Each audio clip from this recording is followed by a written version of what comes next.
사겠다는 사람을 놓쳐버리면 손해가 더 날 수 있죠. 그럴 때 파는 거예요. 접근하는 방법 아셨죠? 그러니까 반만 만에 걸리지 않는 NPL 채권은 백날 전화해봐야 안 팔아. 자, 그러면 이 채권은 우리가 5억 5천에 배당 받아왔다 합시다. 사왔다 합시다. 6억에 사왔다 합시다. 얼마에 사왔다? 6억에. 그러면 이제 그 다음 반만 뭐예요? 배지. 배가 뭐냐면, 그런데 어떤 사람이 낙찰을 금액을 잘못 써갖고 10억의 낙찰을 받아줬어. 10억이. 그럼 다 같이 또 미소. 왜 미소를 짓는지 보세요. 지금 이 사람 채권이 얼마짜리 채권이었어요? 10억짜리 채권이었잖아요. 그런데 경매를 9억인가를 집어넣었죠. 그런데 내가 6억에 사왔잖아요. 그런데 어떤 사람이 10억에 낙찰이 됐잖아요. 그러면 내가 사온 그 채권을 가지고 나는 얼마까지 배당을 받을 수가 있어요? 10억을 배당받을 수 있잖아요. 아니, 내가 지금 이 채권이 지금 10억짜리 채권이죠? 10억 5천짜리 채권이잖아요. 10억이라 합시다. 그러면 내가 지금 이 10억짜리 채권을 얼마에 사온 거예요? 6억에 사왔잖아요. 채권이 내 거죠? 내가 은행이란 말입니다. 그런데 누가 만약에 10억이 낙찰됐어. 그러면 10억을 다 내가 가져오잖아요. 그럼 나는 앉아서 얼마를 먹는 거예요? 4억을 먹는 거지. 다 같이 있어. 옆 사람하고 악수. 우리 한꺼번에 하자. 4억 벌라고 전화하고 막 아양 부리고 막 별짓을 다 해야 4억 보는데 한꺼번에 하면 되잖아요. 그러니까 거기다 저거 기도를 해야 돼. 미친놈이 하나만 더 나타나 주시기 바랍니다. 그러면 이제 반만 배로 와가지고 내가 이제 반만 배에서 6억에 낙찰 받았는데 6억을 배당 받아야 될 것 아닙니까? 예를 들어서 정 안 되면 배당도 내가 이제 배당을 목적으로 NPL을 샀다 한다면, 그런데 누가 이제 10억에 낙찰 받았어도 앞에 임금 채권이 6억이 있어버렸어. 이 공장에 임금 채권이 6억이 예를 들어서. 그러면 나는 4억밖에 못 받는 거예요. 그러면 나는 2억을 손해보는 거예요. 2억을. 배당을 목적에 있다 한다면. 배당이. 그러니까 항상 내가 매입한 금액이 100% 배당이 되는지 안 되는지를 뭐 해야 된다? 확인해야 돼. 우리가 이제 NPL을 매입할 때, 자, 매입 목적이 하나는 배당이 목적이 있고 유입이 목적이 있어요. 뭐가 목적이 있다? 배당이 목적이 있고 유입이 목적이 있어요. 배당은 그냥 배당 길러 가서 돈만 받으면 돼. 그러니까 내가 6억에 샀어. 근데 어떤 진짜 띨띨한 사람이 나타나서 10억이 낙찰됐어. 그 다른 경매 비용이 별거를 하고, 내가 그냥 10억 다 내가 가져오는 거예요. 예를 들어서. 그럼 나는 앉아서 얼마 버는 거예요? 4억을 벌어.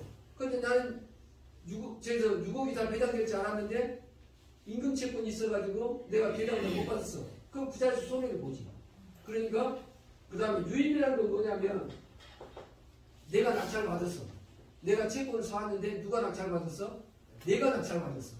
내가 낙찰 받아가지고 출구 전략을 만들어가지고 요 공장을, 이제 이 공장이 우리나라에서 예를 들어서 하나밖에 없는 뭐 다이아몬드 가공 공장이다 합시다. 예를 들어서.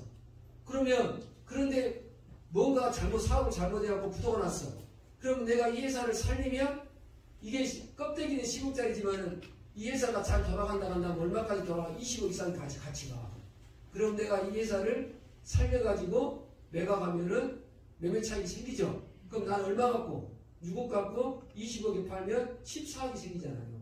그런 출구 전략이 있을 때는 유입으로 가는 거예요. 뭐로 간다? 유입. 어디가 유입.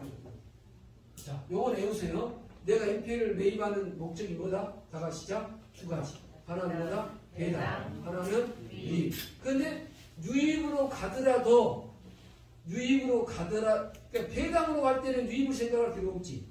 그런데 유입으로 갈 때는 배당을 꼭 생각해 줘야 돼. 유입으로 가더라도 배당이 확실히 안 된 채권은 그 금액에 사오면 안 돼요. 이해가시죠? 이게 원칙이야, 대원칙. 왜 그러냐면 그러면 그만큼 하자가 많다는 거거든요. 하자가. 그러니까 나 NPL 맞다. 그럼 NPL 목적이 뭐다? 다 같이 두 가지 시작. 배당 아니면 유입. 배당 아니면 유입. 배당은 근데 유입으로 가더라도 뭘 확인해야 돼? 배당을 확인해야 돼. 자 그러면 반반 배봅니다. 반반 배가 뭐다? 반값 이상 떨어진 거.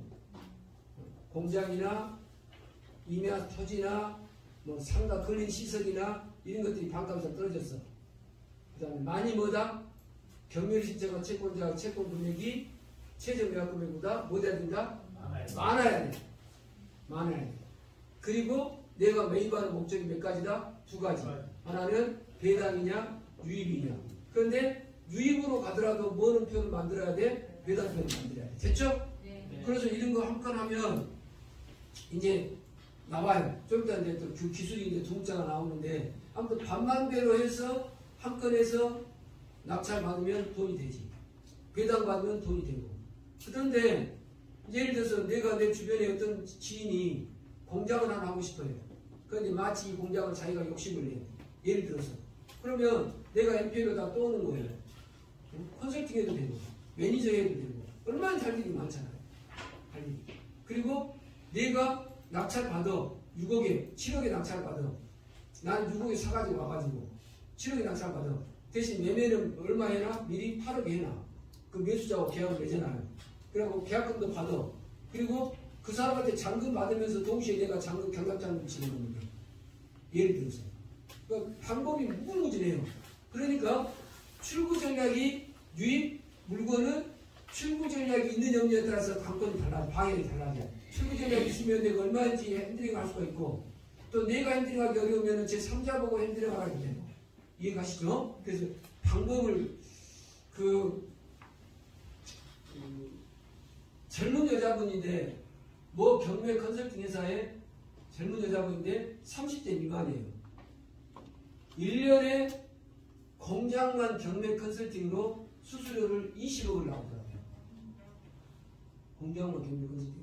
그러니까 여러분 오늘 당장 가서 해야 할 게 뭐냐면 블로그 배우세요. 블로그 어떻게 배우면 돼요? 어디서 가르쳐줘요? 다 가시자. 그래 이제 다 배웠는지 유튜브에 가서 블로그 배우고 경매 컨설팅 회사에 들어가가지고 거기에 소속으로 돼서 변호사 사무소에 들어가서 해가지고 유튜브에 올려가지고 경매 물건 이름 올려놓고 상담 받습니다라 해서 적법한 요건을 갖추고 상담해주고 수수료를 매덕을 1년에 며칠 올려요? 20억을 올리더라고요. 20억. 자 봅니다. 이제 무슨 배 다 같이? 반만배. 반만배 이론이 뭔지 알았죠? 요거 진짜 이런 물건은 내가 돈이 있고 나머지 이제 뭐 직권대출 받고 그러면 나중에 할게 좀 이따 할게요. 그래서 이렇게 가는 거예요. 그러면 또 한번 찾아볼게요. 그러니까 물건이 많다 적다. 아니 긍정적이어야지. 물건이 많다 적다. 많다. 나는 금년 한 해 얼마 번다. 20억. 아이 쪼잔하게 20억 갖고 되겠어요. 금년 한 해 자산 늘리기 얼마? 100억. 100억. 이런 공장 예를 들어서 뭐 5개만 해도 100억이 되잖아요. 네? 예를 들어서. 자 봅니다.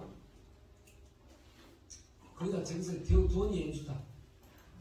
돈이 연수다. 자 봅니다. 이제 기술 들어갑니다. 또 찾아봅시다. 이런 거 이거 봐야 돼 안 봐야 돼? 안 봐야 돼. 언저리에 안겨있는 것은 50%대 언저리 안에 넘어간 것은 더 봐도 메리트가 없어. 메리트가. 자 봅니다. 이거 얼마까지 하셨어요? 50%. 이거 봐야 돼 안 봐야 돼? 봐야 돼. 봅니다 또. 자 얼마 떨어졌어요? 여기 보면은 프로테지가 나오죠? 100%에서 감정가 되면 몇 프로 떨어졌다는 56% 떨어졌죠? 반에 해당되죠? 자, 만을 찾습니다. 신용보증 기금이죠? 걔 임명이잖아요. 아무튼 신용보증이 보증 섰는데 돈 안 갚으니까 이제 집어넣었다 이거지 말하자면. 그럼 왜 임명이라는 것은 경매가 한 사람이 떠돌았다는 거예요. 떠돌았다는 거예요. 그럼 채권자를 찾으러 갑니다. 만자 갑니다.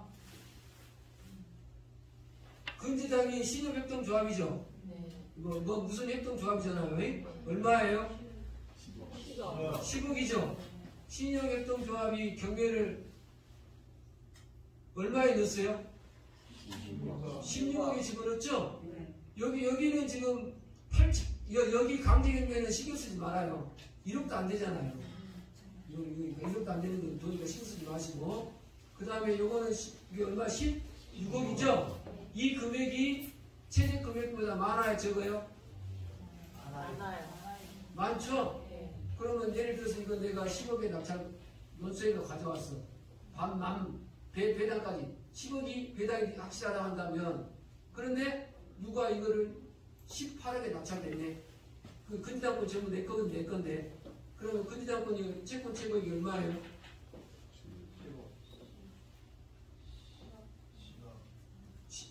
10억이죠? 그래서 여기 좀 얼마지? 16억. 또 그럼 근저당권이 또 있다는 소린데? 아무튼 청구는 16억에 왜 했는지 모르지만 이 신협이 받아갈 수 있는 것은 10억밖에 못 받아가요. 채권 최고액까지. 이해가죠? 네. 일단 여기 전기상에 지금 근저당이 안 보이니까, 그러면 내가 이거를 사올 때 9억에 사오면은 예를 들어서 1,900만 보더라도 반만 배에 걸리죠. 배당이 안 되잖아요. 내 금액이 배당이 안 될 가능성이 있잖아요, 말하자면. 그럼 이런 것들을 못한다? 패스. 그러니까 거기다 하나 적으세요. 청구 금액대로 다 받는 것은 기다 아니다? 아니다. 저당권자는 일단 어디까지만 이자가 다 찼다 한다면 지연이자 차면 어디까지만 찬다? 채권 최고액까지만. 채권 최고액. 요거는 패스. 자, 또 볼게요. 하나만 더 보고 넘어갈게요.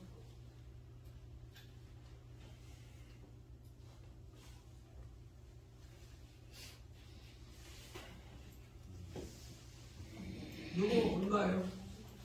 22억짜리가 10억. 10억. 몇 프로? 49%. 서울은요, 20%씩 떨어져요. 서울은. 그러니까 10%, 80%, 64% 그러죠. 그런데 지방 같은 경우는 30%씩 떨어져요. 그러니까 70%, 49% 그러거든요. 예를 들어서. 숫자에 따라서. 그래서 아무튼, 요 놈을 반에 해당되죠? 자, 만자를 보러 갈게요.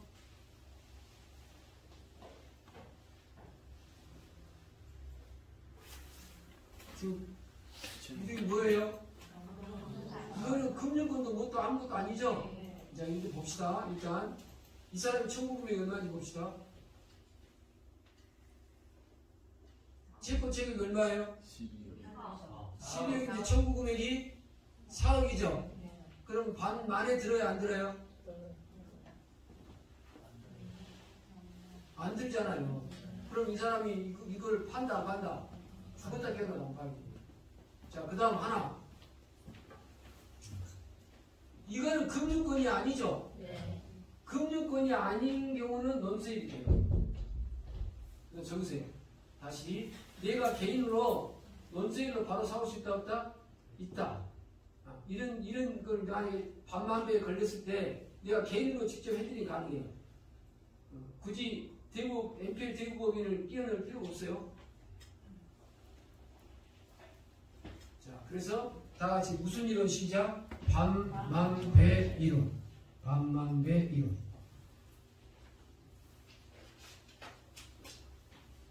이제 숙제. 물건 2개씩 찾을 것. 반만배 이론에 적합한 물건 2개씩 찾아서 카페에다가 올릴 것. 아니, 카페 올리지 마세요. 그 좋은 물건 올려갖고 남들이 보고 따가버리면 안 되니까. 그래서 자기가 한번 물건 2개씩 찾아보세요.